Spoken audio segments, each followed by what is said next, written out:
اپنا رنگ تبدیل کرتا ہے. مرزے نے ایسے دعوے تبدیل کیے.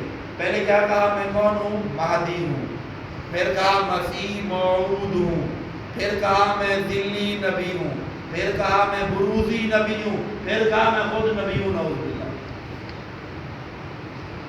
میں خود نبی ہوں.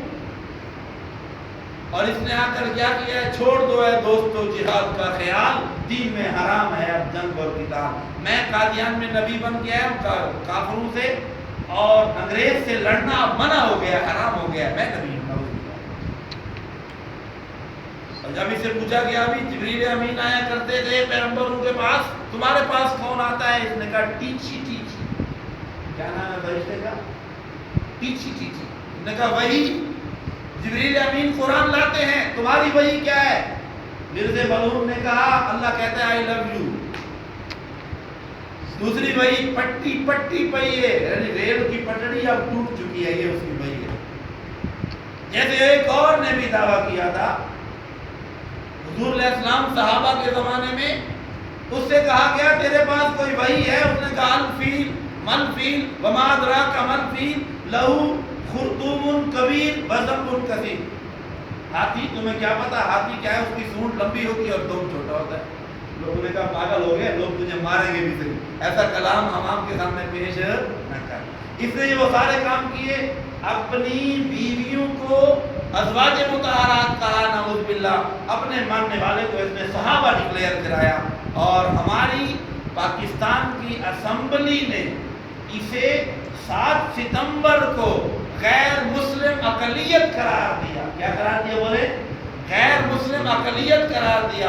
اب اسی سلسلے میں ہر سال پاکستان کے مسلمان چپے چپے پہ 7 ستمبر کو یوم الفتح مناتے ہیں. کیا مناتے ہیں؟ بولو کیا مناتے ہیں؟ فتح کا دن مناتے ہیں. اللہ نے ہمیں فتح عطا فرمائی، اور اس مرزا مسرور کے دجل سے اسمبلی کے لوگوں کو اللہ نے محفوظ کیا.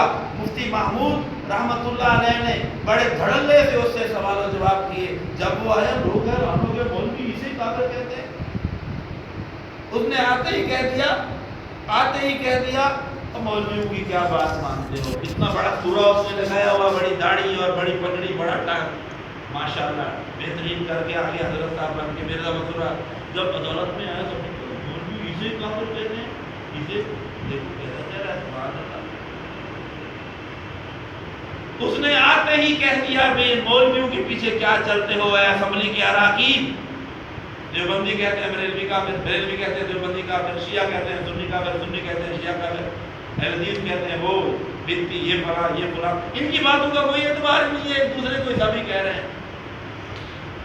سناٹا چاہ گیا. مفتی محمود صاحب کھڑے ہوئے، انہوں نے کہا یہ جو اعتراض بالکل آسان سی بات ہے.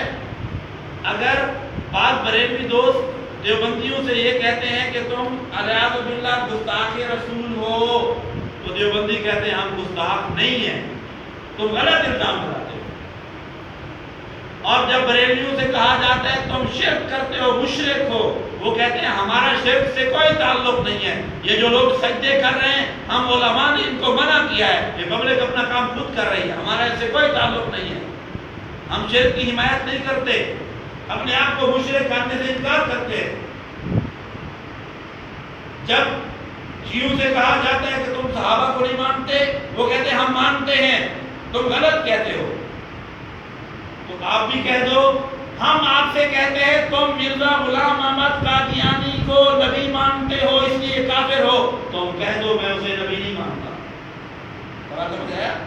تم کہہ دو میں اسے نبی نہیں مانتا، ہم تجھے کافر نہیں کہیں گے. مرزا کی اتنی سی بودھی ہوگی، کہتا تو مرتا ہے، نہیں کہتا بھی مرتا ہے. بھائی جس پر جو الزام لگا ہر نے اس کی نفی کی کہ میرے اوپر یہ الزام غلط ہے. ہم نے تمہارے اوپر الزام لگایا کہ تم اللہ کے نبی کے بعد جو اللہ کے نبی ختم نبوت کا تاج پہن کر آئے، ما کان محمد ابا احد من رجالکم ولکن رسول اللہ وخاتم النبیین. محمد صلی اللہ علیہ وسلم تو مردوں میں سے کسی کے باپ نہیں ہیں، اللہ کے رسول ہیں اور خاتم النبیین ہیں. تم کہہ دو میں اللہ کے نبی محمد رسول اللہ کو خاتم النبیین مانتا ہوں، ہم سارا کیس اٹھا لیں گے. اس نے کہا نہیں، ہم تو مرزا غلام احمد قادیانی کو خاتم النبیین مانتے ہیں. جب پتہ چلا نا جب بلی تھیلے سے باہر آئی پھر لوگوں نے پوچھو، پھر حضرت نے کتابیں کھول کھول کر ان کو دکھائی کہ یہ نعوذ باللہ کہتا ہے جو مرزا غلام قادیانی کو نہیں مانتا الیاذ باللہ نہ ماننے والے گنجریوں کی اولاد ہے. اور حضرت نے وہ حوالے دکھائے، تم حسین کو روتے ہو، کئی سارے حسین میری جیب میں پڑے ہوئے ہیں نعوذ باللہ. جب ان کی گستاخانہ عبارتیں سامنے آئی سب کان پکڑ رہے تھے، یار یہ کام خراب. تو پھر پاکستان کی اسمبلی نے اتفاقی طور پر مجموعی طور پر سب کے سب ارکان پارلیمنٹ نے 7 ستمبر کو قادیانیوں کو غیر مسلم اقلیت قرار دیا. سب کہیں الحمدللہ الحمدللہ. اور ان پر پابندی لگائی گئی کہ آپ اپنی عبادت گاہوں کو مسجد نہیں کہہ سکتے، آپ اپنی عبادت گاہوں کے مینار تعمیر نہیں کر سکتے، آپ اپنے جھوٹے مذہب کی تبلیغ نہیں کر سکتے. امتناع